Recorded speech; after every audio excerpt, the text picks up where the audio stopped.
So in my regular Monday and Wednesday classes, I like to approach my own work and the questions that the students bring with an open mind. And I just want to give you an example of what gifts I get when I approach what I think I know with an open mind. So let me just get my skeleton here. So for years, I've been teaching about the shoulders and the shoulder blades and the width across the shoulder.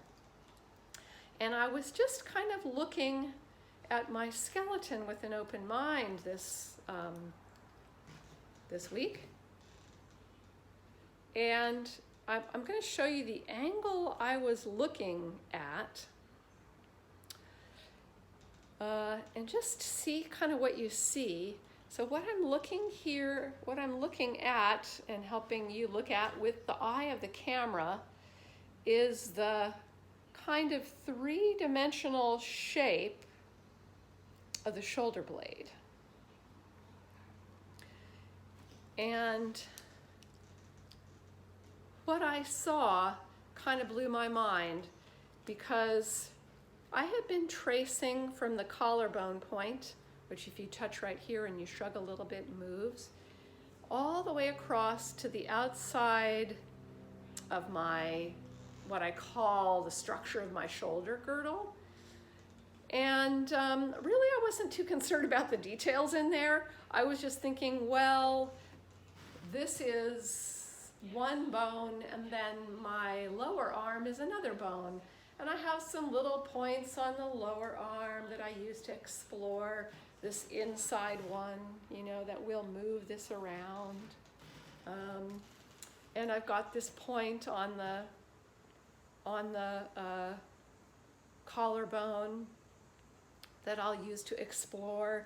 And actually my point for exploring the shoulder blade is the bottom corner. So it's kind of interesting. He's got a pin, but to kind of move that bone around from that point of view.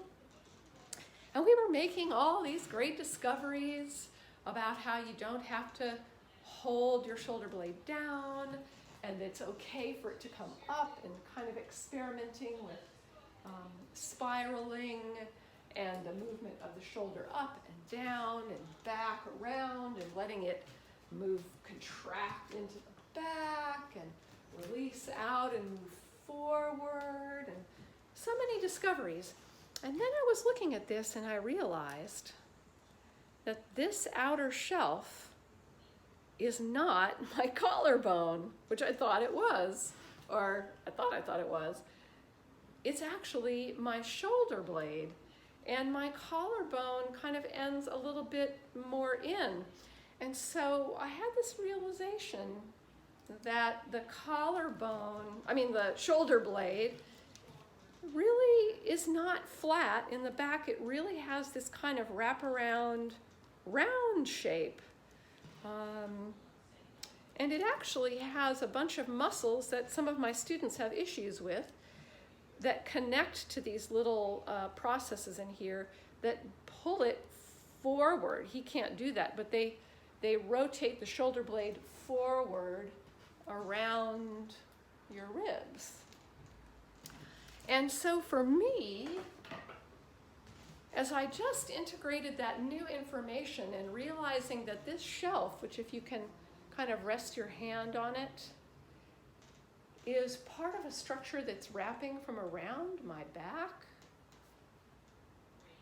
I just realized yet again why it is really not good for me to be trying to take that place and pull it back.